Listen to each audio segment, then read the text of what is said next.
Hello, everyone. Randy here, working out in the shop here today. I was planning on starting on cleaning up some of my cousin's truck's engine parts, but we got a large storm that is supposedly coming through, a large ice storm, potential up to 1 or 2 inches of ice, and I don't know about you, everyone, that does not sound like a good thing. So, slight change of plans as to what I was going to do tonight, everyone. Instead, I'm going to be working on the generator we have here, make sure it runs. We were without power day before Thanksgiving here, so a little over like a month and a half, 2 months ago here. Day before Thanksgiving, out power. I don't know, for like 6 hours or something like that. Not too bad. But yeah, I went to fire up the generator. The generator did not want to run.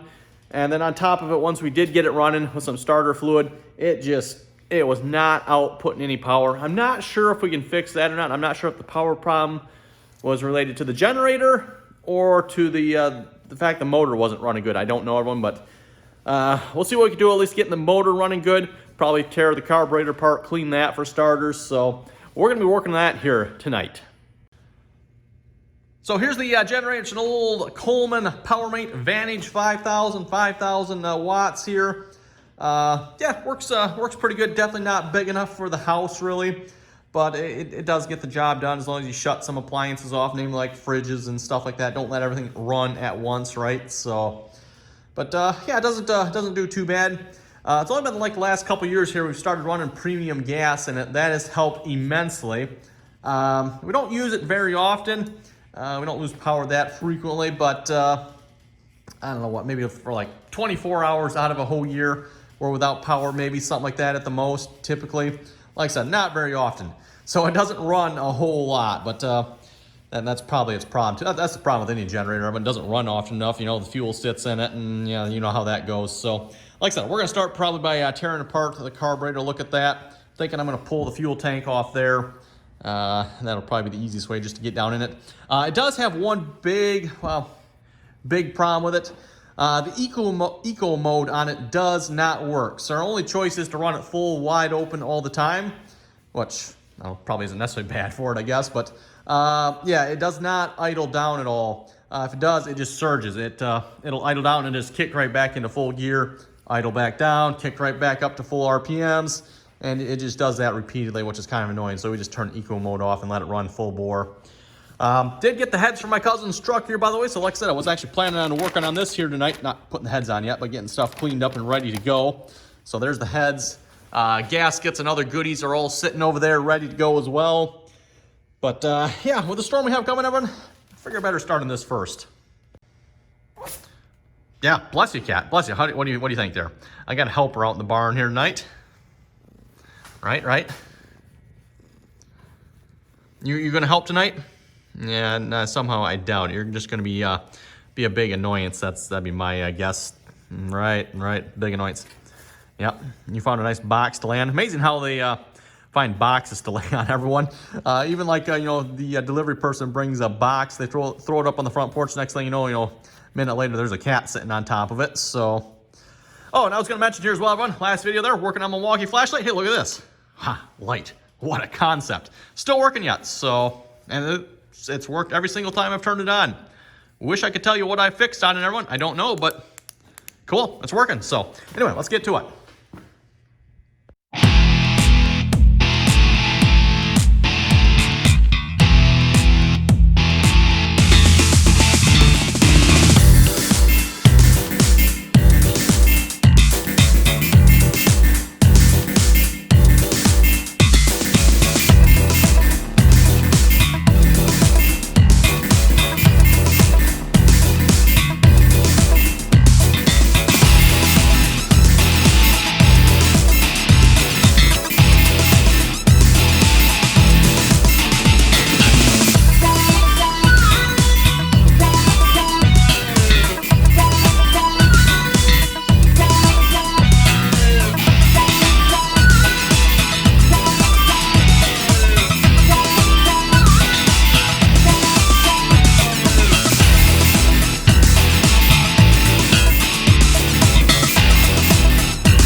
carburetor out. Didn't actually go as bad as I thought it looked like it was going to be there. I was looking at it at first like, oh my goodness, how this whole apparatus, I don't even know what this whole apparatus does here. How in the world is that going to come out? But didn't actually go too bad. There's just one bolt there, and the whole piece just slid off. Of course, took the air cleaner and stuff like that off. But so yeah, there's the carburetor. So we're going to tear this apart here real quick. We'll clean that up. A little bit of gunk in there. Doesn't take much with these small carburetors. This also is one of the reasons why I have the extra light installed here for doing stuff like this. Really comes in handy when you got a super bright light up there for doing stuff like this. So let's clean this up here a minute.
Spraying it all down with carb cleaner. I'm going to put it back together here. Unable to get the float off. I don't know. Typically, you just have a little piece that slides through that holds it on, but this piece does not want to come off in any way, shape, or form. I don't see a way to get it off, so rather than forcing, I'll just leave it on here. I did spray some carb cleaner through there. Also, was unable to get the piece inside of here out. I don't know if that's where the main jet is. Most likely, I'm thinking maybe. But yeah, I wasn't able to get that out either, so just left it in there. Oh well. Yeah, I don't know what it takes to get it out, but I tried a couple times. You can see I kind of stripped it out a little bit, so it's like, we're going to just let that set here. So I think we're looking pretty good here at this point. There was definitely some crap in here, so we'll put it back together, see if that's any better.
Okay, well, when it's back together here, I guess we'll see once if it'll start here and if it'll start any better. Again, last time we had to start it on starting fluid and keep it running on starting fluid for a minute until it finally got going. I don't know what all the controls here are about. The only one I know is the choke here. These two here are like locked. You can't move them. I don't know what they do, what they're for. Yeah, and there's a couple adjustment screws down here, but they're all locked down as well. Yeah, I don't know what those are for. Just maybe have to look into that. We'll see how it runs here first. I did notice too, there's a filter on here. Probably wouldn't hurt to have a new one of those. Don't have one of, well, actually, don't ever look. I might have some of those laying around here yet. Actually, you know what? It seems like I do. I just have to find them. But anyway, we'll see if this will start here first. So we just got to turn that on. Over here, idle control, I think, needs to be off in order to start, if I remember correctly. Make sure those are reset. I wonder if that's why we were having problems. I wonder if that was reset before. That's interesting. Very interesting. Yeah, like I said, it definitely was not outputting very good power there before. So just happened to see that was pushed out. I don't know if it was like that while we were running it or not. But yeah, let me set the camera up here. We'll see if it'll start.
Okay, well, it was running there. I'm not sure it was running the best, but it was running. I guess we'll have to see once if we need it this weekend or not. Hopefully not. But yeah, if the weather forecast is any indication, oh boy, I don't know. But yeah, like I said, I did notice, everyone, when I went to plug it in, that this one power circuit breaker, whatever, was out. So I pushed that back in. I don't know if it was that way when we were using it before or not, but that definitely would have caused it to have some problems with power output, because like I said, we just were not getting any power out of this thing, and we were like scratching it. We couldn't even run one fridge off. It's like, what in the world's going on here? So yeah, I don't know if that's why, but that would definitely do it, I would think. Like I said, did not notice that until tonight here. But yes, I don't know if you noticed, everyone started up forced pull, so that was pretty good. That was way better than when we had it last time.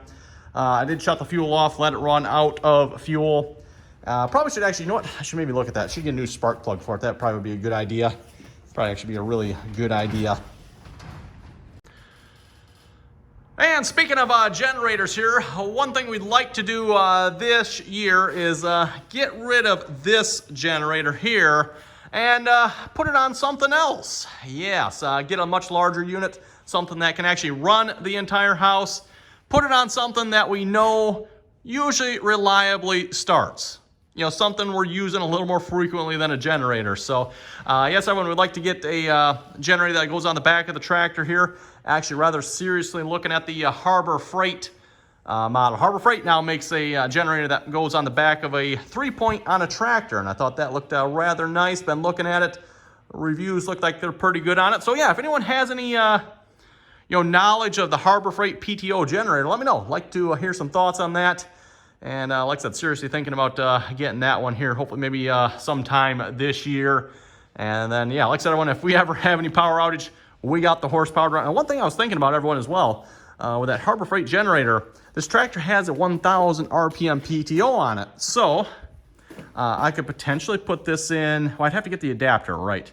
I'd have to put the 1,000 RPM shaft in it, get an adapter that, I'm assuming the generator probably has a 540, get an adapter that goes from the 1,000 to the 540, and then I could run this tractor like idle, basically, to power that generator. At least that's what I was thinking. I thought that'd be a good idea, but that might be down the road. Maybe get the generator first, see if it works. And then if it does, maybe look at running it off the 1,000 RPM PTO rather than the 540. Then you can, run the tractor at theoretically half the RPMs, right? And this tractor should have the horsepower to do that, I would think. I don't think we need to run it, full bore, get it up to the full.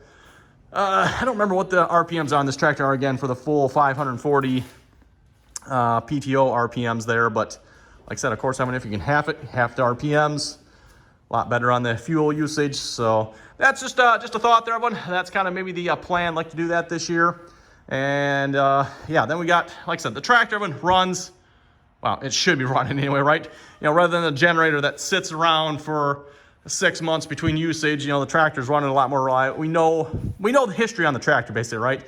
So if that makes sense. So yeah, that's kind of the plans. Like I said, everyone, if you have any experience with that Harbor Freight, want to know anything about it, let me know.